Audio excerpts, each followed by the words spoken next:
خواتین و حضرات، میرے بائیں طرف میرے پارٹی کے چیئرمین جناب بیرسٹر گوہر علی خان صاحب، میرے دائیں طرف سابق اسپیکر ہمارے اسد کیسر صاحب، اور میں ان کو ابھی بھی اسپیکر صاحب ہی کہتا ہوں، ہمارا احترام کا رشتہ ہے۔ خواتین و حضرات، آج بحیثیت لیڈر آف دی اپوزیشن میں اٹھا اپنی سیٹ پہ اور بات کرنا چاہیے۔ میرے محترم بھائی اسد کیسر صاحب، اسپیکر صاحب اٹھے، بیرسٹر گوہر صاحب اٹھے، اسپیکر ایاز صادق صاحب نے ہمیں ٹائم نہیں دیا۔ میرا بڑا احترام کا رشتہ ہم ساروں کا ہے اسپیکر ایاز صادق صاحب سے، آج کا نہیں بڑے سالوں کا، پر اس وقت ہمارا گلہ یہ ہے، اور یہ بات ان کے منہ پہ بھی میں اس دن کہہ رہا تھا، کہ ان کا رویہ اپوزیشن کے ساتھ ٹھیک نہیں ہے۔ وہ کس پریشر کے تحت کام کر رہے ہیں وہ ہمیں معلوم نہیں ہے، اور انہیں ہاؤس میں اپوزیشن کو ڈیو شیئر اور ڈیو ریگارڈ دینا پڑے گا۔ وہ نہیں ہو رہا۔ ہم لوگ اپنی عوام کی نمائندگی یہاں پہ کر رہے ہیں، اور بہت بڑی نمائندگی ہے، اور در حقیقت 180 سیٹیں فارم 45 کے تحت پاکستان تحریک انصاف کی بنتی ہیں۔ یہاں پہ جس پوائنٹ کو میں ریپیٹ نہیں کروں گا، میرے فاضل دوستوں نے، بیرسٹر گوہر صاحب نے اور اسد کیسر صاحب نے بات کر دی ہے۔ میں جس چیز پہ آپ کی توجہ دینا چاہ رہا تھا وہ دو چیزیں تھیں۔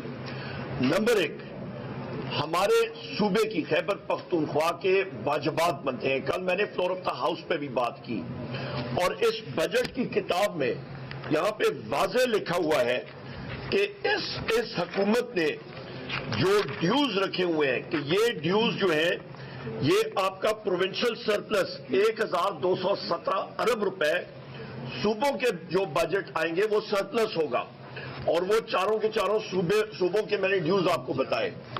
ابھی حقیقت کیا ہے؟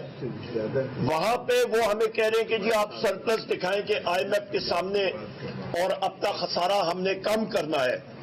دوسری طرف خیبر پختونخوا کو فنڈز جو فاٹا کے، میرے یہاں پہ فاٹا کے ساتھی موجود ہیں، جو بجٹ اماؤنٹ ہے وہ 66 بلین کی ہے جو بجٹ میں ہے، جو ایکچول اخراجات فاٹا میں اور ان کے ڈیوز بنتے ہیں تنخواہوں میں وہ 144 ارب کے بنتے ہیں۔ یہ 78 ارب کا خسارہ یہاں پہ آ گیا۔ اس کے بعد خواتین و حضرات، جو ہمارا پن بجلی کا منافع ہے اور واٹر یوز چارجز ہیں وہ ملا دیں تو 80 ارب وہ بن جاتے ہیں۔ 158 بلین روپیز، 198 ارب روپے آپ کا جو بنتا ہے وہ آپ کے بنتے ہیں جناب، جو کے پی کے کو فیڈرل گورنمنٹ نے دینے ہیں۔ یہ اماؤنٹ اس حکومت نے، اس فارم 47 کی حکومت نے نہ دی، تو یہ اس بجٹ میں ان کے اپنے جو اعداد و شمار اس حکومت نے لکھے ہیں کہ 1217 ارب روپے صوبوں سے سرپلس آئے گا، وہ ہوا میں چلا جائے گا۔ یہ نہیں ہوگا۔ سندھ نے 0 سرپلس دی ہے، پنجاب نے کم دیا، بلوچستان نے کم دیا، کے پی نے دی ہے۔ اور میں آپ کو یہ بھی کہتا چلوں کہ جس وقت ہماری حکومت پہلے تھی وہاں پہ ہمارے اس وقت کے فائنانس منسٹر تیمور خان جھگڑا صاحب نے اسی وجہ سے خط لکھا تھا کہ جناب یہ اماؤنٹ آپ ہمیں جو کہہ رہے ہیں کہ سرپلس شو کرو، ہمارے اخراجات اتنے ہو رہے ہیں، ہم لوگ کدھر سے سرپلس شو کریں؟ اس پہ انہوں نے ان کو کہا کہ جی یہ اینٹی اسٹیٹ ہے۔ اور بھائی اینٹی اسٹیٹ تو یہ حکومت ہے۔ اسٹیٹ میں پہلے آرٹیکل 7 کے تحت بار کہہ چکا ہوں، اسٹیٹ ہم لوگ ہیں، اور یہاں پہ یہ فیڈرل گورنمنٹ جو ہے وہ اعداد و شمار کو مینیپولیٹ کر رہی ہے۔